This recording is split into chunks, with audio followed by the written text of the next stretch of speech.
Before you read a single word further, stop. Look at the 6 animals in front of you. An owl perched in quiet darkness, a lion standing in golden light, a dolphin arching through open water, a dog resting in a field of warmth, an eagle suspended above the clouds, a deer moving silently through an ancient forest. Do not analyze them. Do not think about which one seems noble or which one seems useful. Do not choose the animal you wish you were. Choose the one that pulls at something underneath your thinking, the one that feels, in some quiet and unexplainable way, like something you have seen before in a dream or in a mirror on a morning when you were fully yourself. This pull is not random. It never is. Carl Jung spent decades studying how the human mind speaks to itself when it cannot find words. He found that it speaks in images, in symbols, in animals and archetypes that carry thousands of years of human meaning inside them. When you are drawn to a symbol, you are not making a casual aesthetic choice. You are recognizing something. Your unconscious is identifying a force that is currently alive inside you, a pattern that shapes the way you love, decide, protect, retreat, and grow. The animal you choose today is not who you will always be, but it is who you are right now in this season of your life. And that matters. So look once more, breathe, and allow the animal that calls to you to be chosen not by your mind, but by something deeper. We begin. If you chose the owl, there's a reason the owl has been placed at the threshold of the sacred in nearly every culture in human history. The ancient Greeks associated it with Athena, the goddess of wisdom. Native traditions saw it as the keeper of secret knowledge. In the mystical symbolism of many cultures, the owl appears where the visible world meets the invisible one, and you chose it. This is not coincidence. Something in you recognized this bird before your logic had time to interfere. People drawn to the owl carry a quality that is rare and often misunderstood. You do not move through the world loudly. You observe it. Before you speak, you have already listened to everything in the room. Before you act, you have already considered what most people will not think of until it is too late. You see what is hidden beneath the surface of conversations, of relationships, of situations. While others react to what they can hear, you are responding to what you can sense. This is your gift, but it is also your complexity. In Jungian terms, the owl represents the archetype of the sage, the inner figure who watches, collects meaning, and understands without needing to explain. You are someone whose inner life is extraordinarily rich. Your thoughts are layered. Your observations are precise. You carry insights you never speak aloud because you have learned, perhaps through painful experience, that not everyone is ready to hear what you see. And here lies the shadow this animal carries. You have likely built a beautiful and elaborate inner world, a world of understanding, of clarity, of deep perception. But sometimes you live there more than you live out here, in the mess and uncertainty of actual life. You watch instead of participate. You analyze instead of feel. You understand everything about a situation, and yet somehow remain untouched by it. As if emotional distance were the same as wisdom, it is not. The owl sees clearly in the dark, but the owl that never lands, that watches from too great a height, eventually loses the warmth of connection entirely. If this animal called to you, there is something your psyche is asking you to see, not about others, but about yourself. Where have you used your awareness as armor? Where have you chosen the safety of observation over the risk of presence? When someone reached toward you, did you offer understanding instead of closeness because understanding felt safer than being truly known? Your growth does not come from becoming louder or less thoughtful. Your depth is not a flaw, but depth without vulnerability becomes a kind of loneliness that looks like peace. The owl's message to you is this: wisdom is not distance. It is knowing when to speak, when to stay silent, and most importantly, when to let someone see you clearly in return. You spend so much of your life seeing others. The question your inner world is quietly asking is whether you are willing to be seen.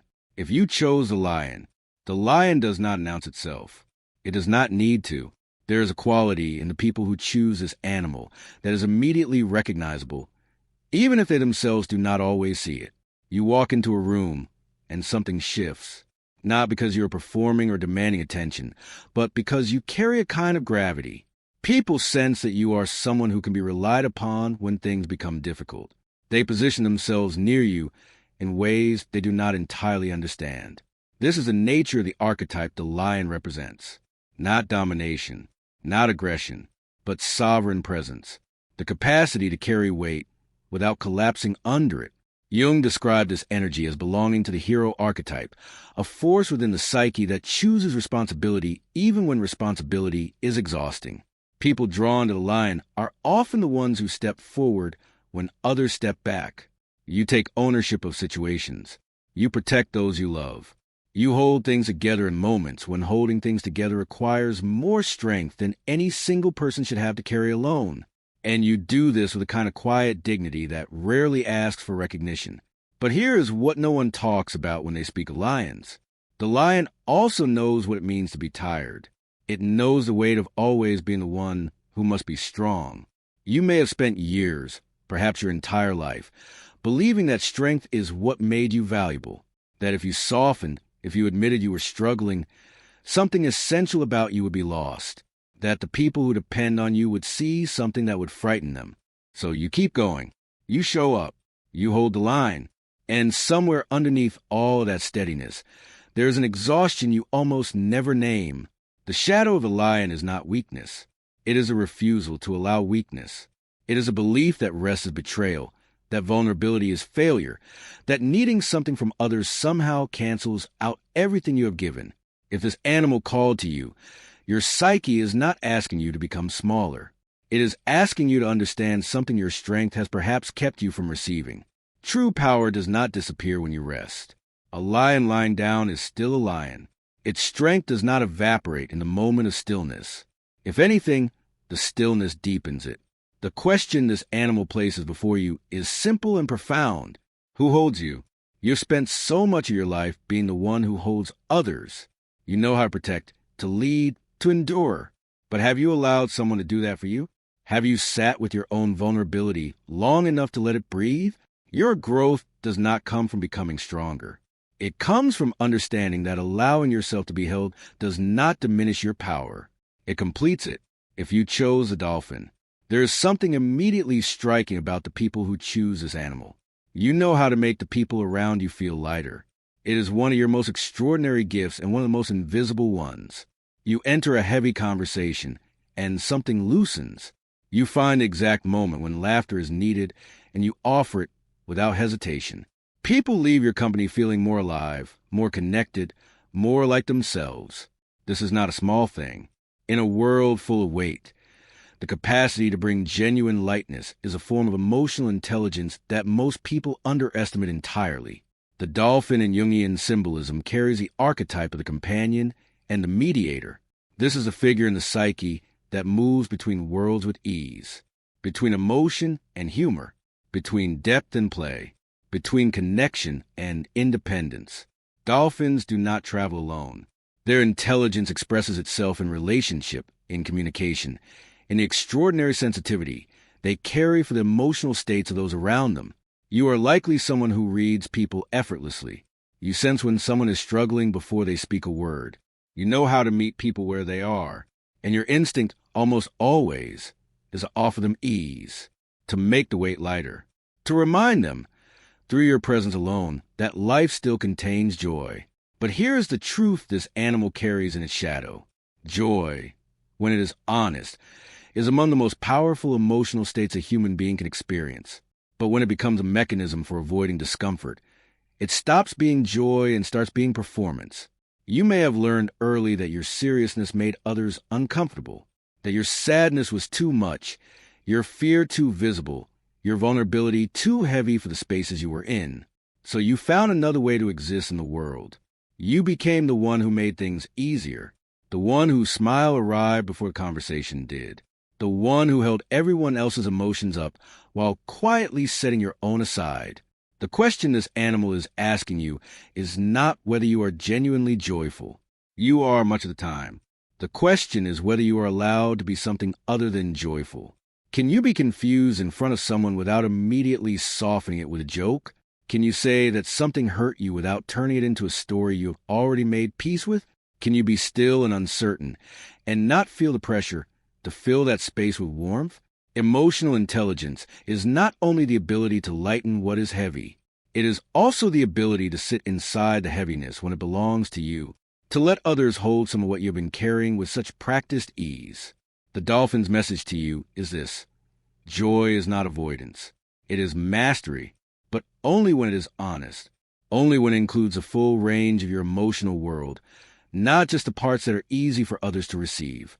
You do not need to earn your place in people's lives by making them comfortable. Your presence alone is enough. If you chose the dog, of all the animals placed before you, this one holds the deepest and most human quality.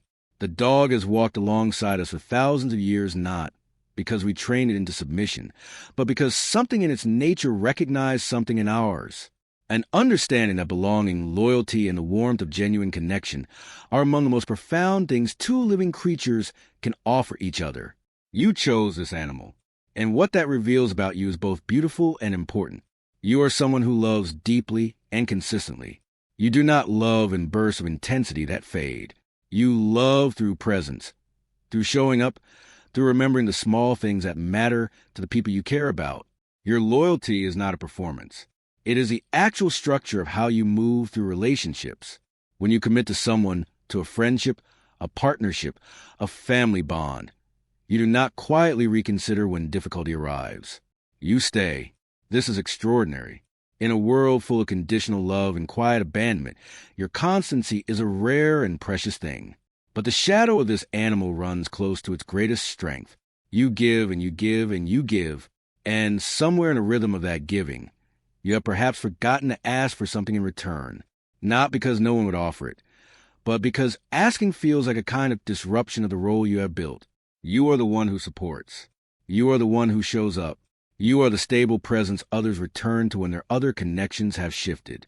And slowly, quietly, that role can begin to feel like your only way of being loved, as if love is something you must earn through service rather than something you deserve simply by existing. Jung wrote about what happens when we give without receiving over a long period of time. It does not only produce exhaustion, it produces a quiet erosion of self, a slow disappearance where the person you are underneath your loyalty begins to shrink because you have given it so little room to breathe. If this animal called to you, the question your inner world is raising is not whether you are loyal enough. You are. The question is whether your loyalty includes yourself, whether you extend to yourself even a portion of the gentleness you offer others without hesitation. You deserve consistency too. You deserve someone who shows up. You deserve to ask for what you need without the fear that the asking will cost you what you have worked so hard to build. Loyalty is a sacred thing, but it must move in both directions. And the most important direction, the one most easily overlooked, is inward. The dog's message is this: love yourself with at least a fraction of the devotion you give others. You are not here only to be there for people. You are here to be seen, to be known, to be held. And you deserve that without earning it first. If you chose the eagle, there is a particular quality of mind that the eagle carries in the symbolic language of the unconscious. It is not the intelligence of the owl, which is intimate and observational. It is the intelligence of altitude, the capacity to see the entire landscape at once, to hold a vast and complex picture in awareness, to know where you are going long before you can see the destination. You chose this animal. And that tells something important about the way you experience the world. Your mind naturally moves to the largest possible frame. You do not just see what is immediately in front of you. You see what it connects to, what it leads toward, what pattern it belongs to. Small thinking frustrates you not because you're arrogant, but because you experience the smallness physically, like a room with a ceiling too low to stand in. You need room. Conceptually, emotionally, and physically, you need open sky. People around you likely experience you as someone with unusual clarity of vision. You can see solutions before others have fully described a problem. You can identify the direction of something long before its trajectory becomes visible to those living inside it. This gift has likely served you in significant ways throughout your life. But the eagle carries its shadow at the exact point of its greatest gift. The eagle's power comes from height, and height, while it offers perspective, also creates separation. You can see everything from above the clouds, but you cannot feel the warmth of the ground from there. You cannot hear the conversation clearly from that distance. And sometimes, Without fully realizing it, you have used height as a way to avoid being pulled into things that might destabilize your perspective. Emotions are destabilizing. Other people's needs are destabilizing. Vulnerability, your own especially, is destabilizing. And so somewhere along the way, you may have learned to rise above these things, to observe them with clarity from a safe altitude rather than landing inside them where they become real and messy and uncertain. The question this animal places before you is not about your vision. Your vision is extraordinary. The question is what happens when you land, when you come down from the height of your understanding and simply sit with something you cannot see all the way around, when you allow yourself to not know, when you let someone else's experience matter to you in a way that disrupts your clarity. Freedom, the eagle's essential nature, does not become less real when it is grounded. In fact, it becomes more powerful, because freedom that is only possible at altitude is another name for avoidance. But freedom that can exist even when you are close to the earth, even when things are complicated and human and unclear, that is a strength of a different and deeper order. The eagle's message to you is this: your vision is a gift the world genuinely needs, but vision without presence is only ever half of what it could be. Come down, land sometimes. Allow yourself to be in the middle of something rather than above it. That is not weakness. That is a completion of your power. If you chose the deer, of all the choices available to you, this one takes the most courage to make, not because the deer is weak. It is not, but because our culture has taught us to misread what the deer represents. We see its stillness and call it fear. We see its gentleness and call it fragility. We see its careful, quiet movement through the world and mistake it for timidity. You chose this animal anyway, because some part of you recognized the truth that most people miss. The deer moves through the world with a quality that is extraordinarily rare. It is not the absence of fear. It is the presence of sensitivity so acute that it registers what others do not even notice. The deer knows a forest not by forcing it open, but by listening to it. It does not push. It attends. And in that attendance, it perceives things that those with louder, faster energy will always overlook. People drawn to the deer are among the most emotionally perceptive individuals in any group they belong to. You feel the shift in a room before anything has been said. You sense the hidden pain in someone's casual comment. You know, in a way you cannot always explain, when something is wrong even when everything appears fine on the surface. You carry the world's emotional texture with you wherever you go, and you carry more completely than most people are ever aware. This is not a small capacity.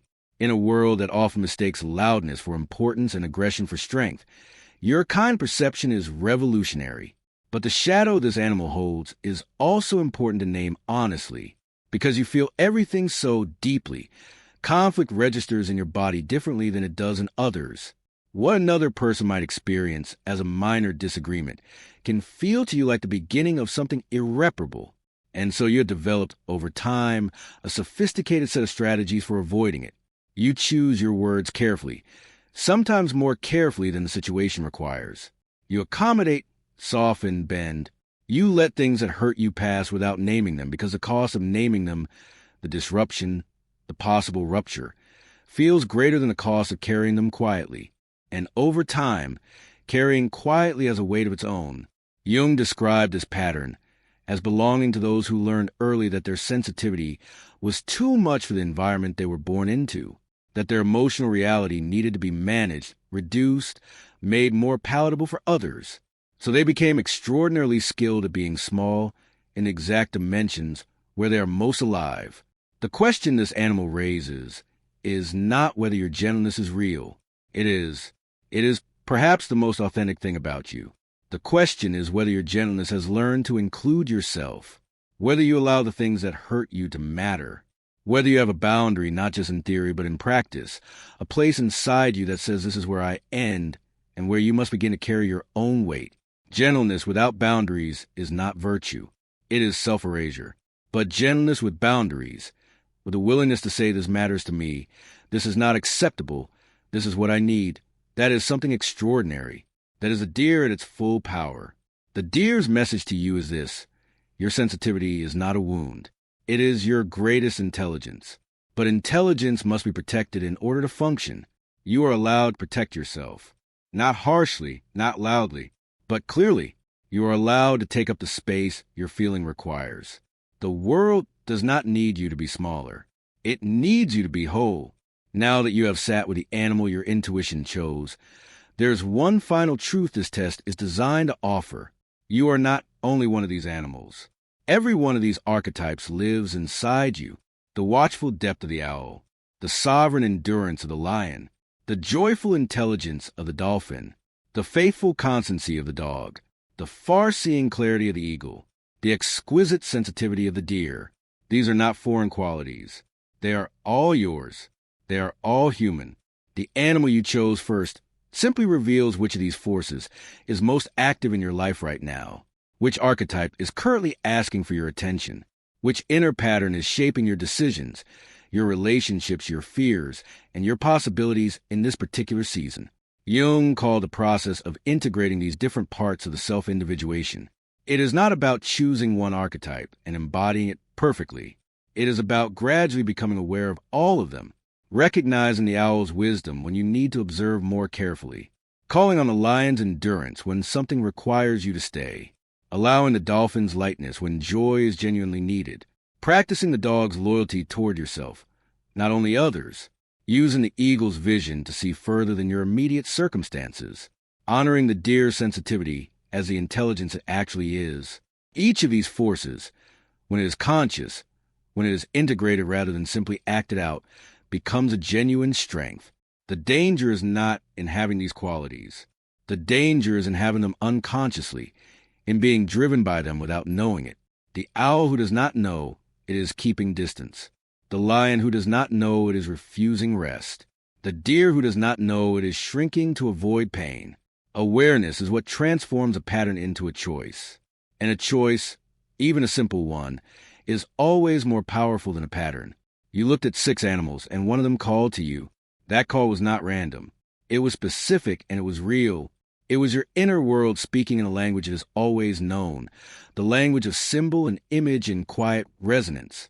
What you do with what you have heard is yours to decide, but this is certain. The part of you that reached toward that animal, that recognized something without being able to explain what it recognized, that part is not confused. It is not lost. It is paying attention. And attention, turned honestly inward, is always the beginning of something that matters. Now tell us in the comments, which animal chose you? And did something in its description feel like it was speaking directly to a part of you that you rarely show? Because sometimes seeing your own reflection, even in the shape of a feather, a paw, a wing, or a quiet movement through tall grass, is exactly enough to remind you of who you already are.